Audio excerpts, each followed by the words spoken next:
Alright guys, it's Mad and welcome back. Right, I've been asked to do a video on the website I used during my tank reviews, tanks.gg, very useful website.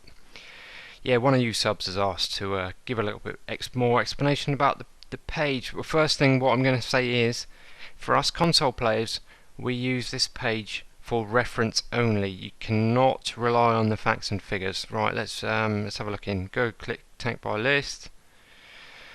Every tank in the PC client is on here. There's hundreds of them. Let's pick on something we know. Something Jagdpanzer E100. Let's have a look at that.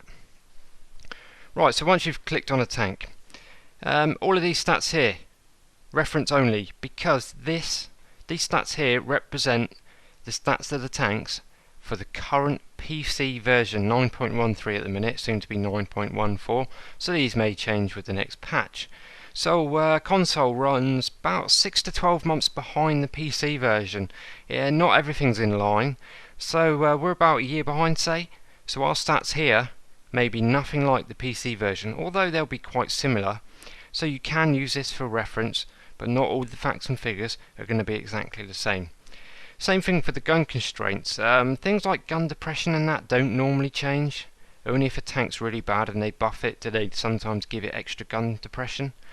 So this, it's reference only, but 99.9% of cases the gun constraints will be fine. And with this you can see how much gun depression your tank has, how much gun elevation.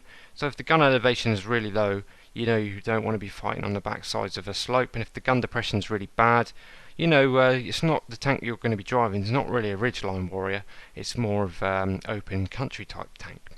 Anyway, so the rest of the stats, like I said, reference only, but you can see the rough DPM, all of the stats the tank does. Also here is a lot of the hidden stats you can't see in the console viewer, like the dispersion figures whilst moving, tank traverse and turret traverse. Dispersion is how big the aiming circle gets when you either move, traverse your tank or traverse your turret. And again, just use them as a rough guide. But what is good about tanks.gg, and what I use quite a lot, is the 3D model. Again, sometimes during a buff or a nerf they do change the armor values, but it's never by much. So this is quite a handy guide for us console players. What you want to be doing is when you buy a new tank, before you go into battle, go into this 3D armor model viewer and have a look at the tank you're going to be driving, see where the strongest parts are, see where the weak points are. Like the Jagdpanzer, bit of a beast. Most standard rounds tier 10 going to bounce there, but most premium rounds will go through. So you instantly see with the Jagdpanzer, you want to hide your lower plate if you can, although it is pretty meaty. The upper plate is awesome, so you want to be hiding that.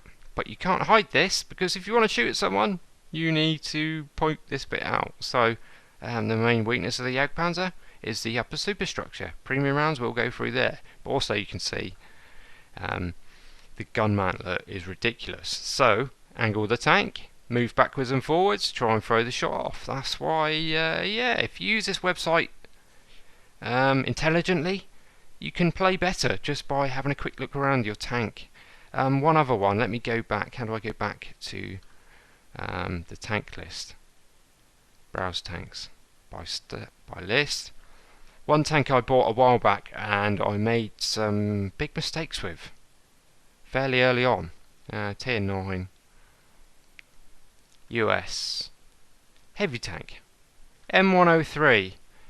I played a few games in this tank without looking at this website or even looking at the armor values in the console stats page. So 3D model, I just thought heavy tank, side scrape from a corner, kill the tank, go back in. But as we saw in the recent review, if you side scrape this tank too much, you get penned everywhere there, yeah. So if I'd have just come in, looked at the tank's armor values before I played the tank, I wouldn't have lost so many games when I first started playing the M103. I would have realised that either no angling or 10-15 degrees is the only way you're going to bounce some shots in the M103. So there's not a lot else I can tell you about this website, guys, other than don't trust the stats, because these are the current PC version Stats, they might be slightly different, although you can use them as a guide because they won't be that much different if they are different. Also, the armor model, very helpful. Look at your tank, learn about your tank and put it to use on the battlefield, but also remember these values may have been buffed, they may have been nerfed. So also you can't trust every single figure 100%, but in 99% of cases the armor values are going to be exactly the same. And this is by far the most important part of this website, is the armor model. Looking where your tank's strongest, looking where it's weakest, so you can put that information into use on the battlefield. Anyway, that's it guys, just a quick vid. Tanks.gg, very helpful website, but remember it reflects the current state of the PC version of the game, not our state of the game, so just be a bit conscious about relying on all of the figures. Anyway, there we go guys, hope this helps. If not, let me know in the comments why, and I'll try and do it again. Right, catch you later.